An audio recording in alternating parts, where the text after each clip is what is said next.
날 저녁 사건 당사자 아버지께서 전화가 오셨습니다. 변호사님, 제 아들이 성범죄랑 스토킹으로 지금 경찰서 유치장에 있는데 당장 변호사님 선임하고 싶어요 하고 말씀하셨습니다. 저는 선임 안 하셔도 되고 이것만 하시면 됩니다 라고 말씀드렸습니다. 그 이유는 많은 분들이 변호사랑 소통할 때 속으로 변호사니까 당연히 선임하라고 하겠지 라고 생각하시는 경우가 많은데 절대 그렇지 않습니다.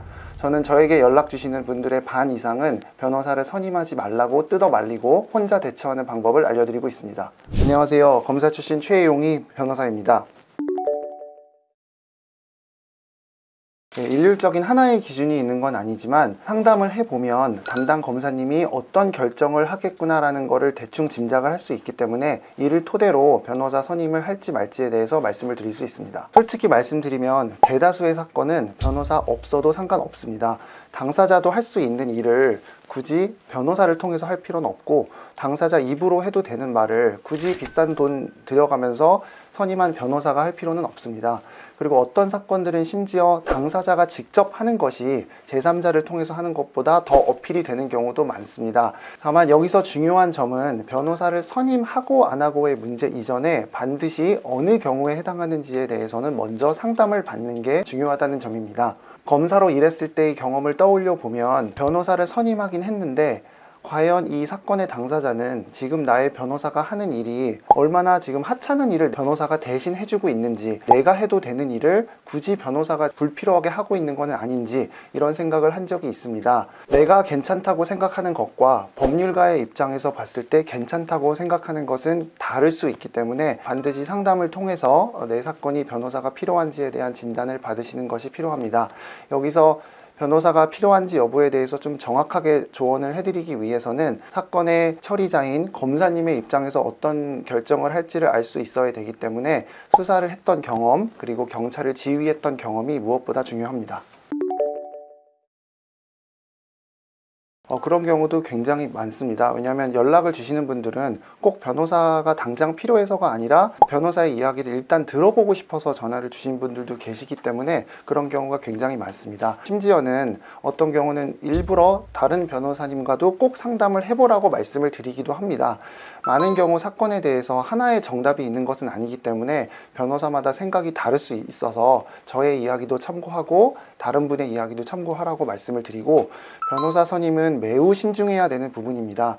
형사사건은 아무리 사소해 보여도 인생에 적지 않은 영향을 미칠 수 있기 때문에 어떤 변호사의 도움을 받을지는 고민을 많이 해봐야 되는 부분입니다. 또 어떤 경우는 변호사를 선임하는 것 자체가 시기상조인 경우도 많이 있습니다. 그런 경우엔 지금 의뢰인께서 처한 상황에서는 어떤 조치를 취하는 게 필요하다고 말씀을 드리고 일정한 상황이 됐을 때 다시 연락을 달라고 말씀을 드리고 있습니다. 그럼 선임할지 말지 망설이시는 분들한테는 어떻게 말씀하세요?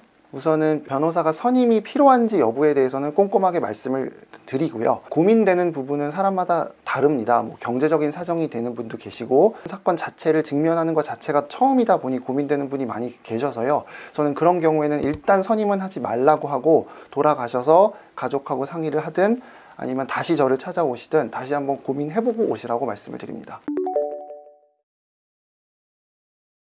사안의 경중이나 이런 걸 떠나서 꼭 선임하라고 말씀드리는 사건이 3가지 정도가 있습니다. 누차 강조하는 것처럼 여기에 해당하는지 여부는 꼭 먼저 상담을 받으시기를 추천드립니다. 첫 번째는 성범죄 사건입니다. 성범죄 사건은 아무리 경미해 보인다 하더라도 처벌 자체가 매우 무거울 수 있고 일명 부수 처분이라고 해서 신상 정보가 등록되고 공개 고지되고 경우에 따라서는 전자발찌를 차야 되는 경우도 있기 때문에 사안이 가볍지만은 않아서 반드시 변호사와의 상담이 필요합니다.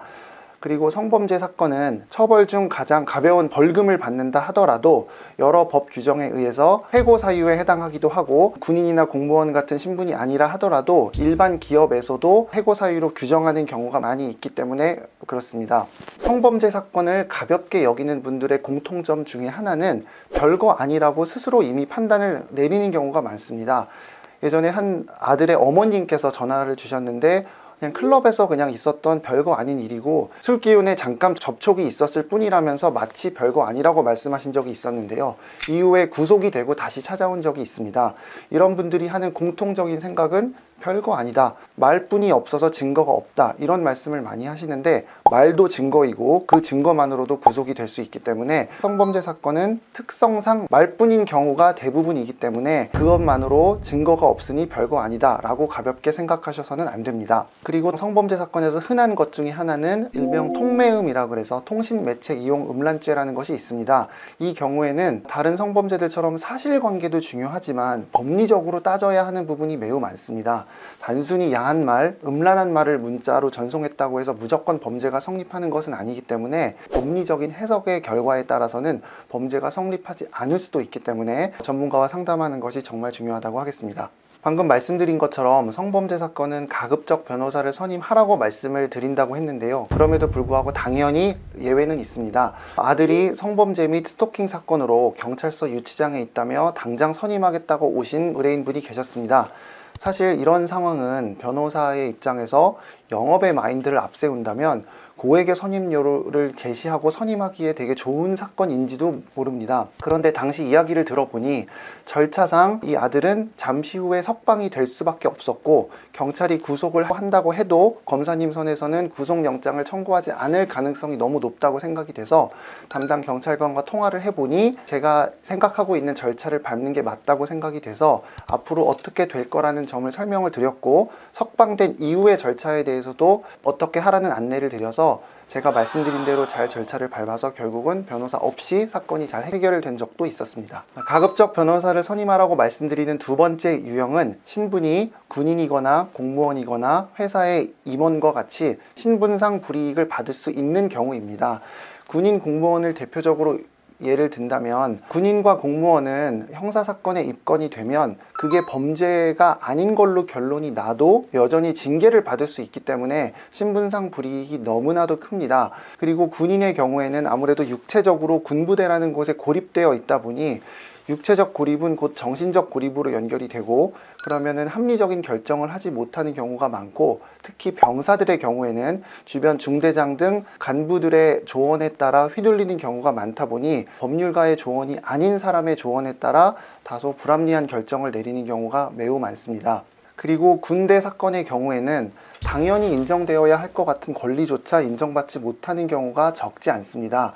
고소를 당하면 고소장의 내용을 확인하는 것이 필요한데 이런 것을 일체 보여주지 않는 경우도 많습니다. 작아 보이지만 이런 절차상의 권리를 보장받지 못하는 것은 결과에 있어서 불이익으로 연결될 수가 있습니다. 그리고 요즘은 군인 공무원이 아니라 하더라도 대기업뿐만 아니라 중소기업들도 회사 내부 규정으로 일정한 수위 이상의 처벌을 받으면 해고가 되는 것으로 되어 있기 때문에 형사사건의 결과가 직업을 잃는 걸로 연결될 수도 있기 때문에 변호사의 조언을 받는 것이 매우 중요하다고 하겠습니다. 마지막으로 세 번째는 전과가 있거나 전과가 없더라도 중한 처벌이 예상되는 경우입니다. 전과에 대해서는 많은 분들이 하는 착각이 있습니다. 전과 있긴 한데 이번 사건이랑 전혀 상관없는 다른 사건이었고요.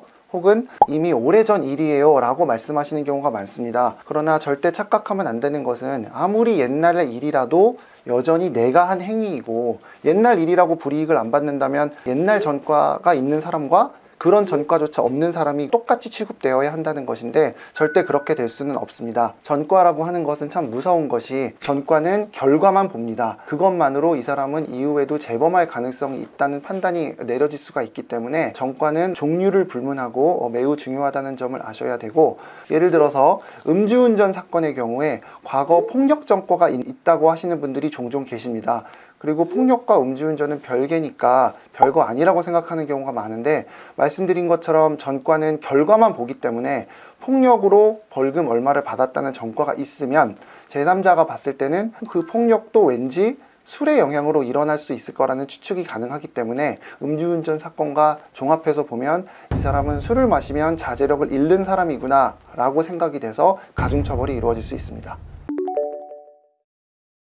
상담과 선임은 전혀 다르다고 보셔야 되고 상담하는 분들 중에는 선임까지는 하지 않는 분들이 훨씬 많습니다. 항상 드리는 말씀은 전화로 보통 연락이 오면 저 선임해야 돼요를 물어보시는데 제발 그런 말씀하지 마시고 상담을 받고 선임을 할지를 결정을 해라.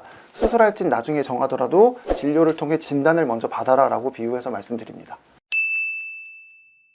오늘은 변호사가 반드시 필요한 사건에 대해서 말씀을 드렸습니다. 변호사를 선임할지 말지 여부는 나중에 결정을 하시고 꼭 상담을 통해서 내가 지금 어떤 상황이고 변호사가 필요한지 여부에 대해서 먼저 꼭 상담을 하시기를 바랍니다.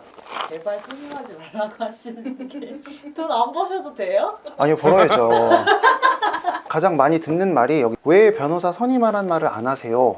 왜 희망적인 말을 안 해주세요? 이 말씀을 많이 하시는데 선임이 필요한 사건이 선임이 돼서 그 불필요한 일을 제가 하는 게 돈을 받는다 하더라도 저는 잘 의미를 못 찾겠더라고요. 그래서 그런 경우는 그냥 혼자 하라고 말씀을 드리고 선임하지 말라는 얘기만큼은 굉장히 믿으세요. 물건을 파는 사람이 내 물건의 단점을 말하면 되게 신뢰할 수밖에 없잖아요. 법의 영역은 일반인들이 잘 알기 어려운 영역인지도 모릅니다. 그렇기 때문에 검색을 통해서 변호사를 찾는 거고 변호사한테 상담을 받으러 가는 겁니다. 법적인 처분은 어떤 결과를 받느냐에 따라 나의 미래에 적지 않은 영향을 미칠 수도 있습니다. 이런 상황에서 부디 시간이 없다거나 멀리 있다거나 상담료가 든다는 등의 고민은 다소 사치스러운 고민일 수 있으니 이런 생각은 하지 마시고 꼭 먼저 변호사를 찾아가서 상담을 받으셨으면 좋겠습니다. 진심으로 여러분들의 이야기를 들어주고 처음부터 끝까지 여러분들의 사건을 꼼꼼하게 챙겨줄 수 있는 변호사를 만나셨으면 좋겠습니다. 최용희 변호사였습니다. 감사합니다.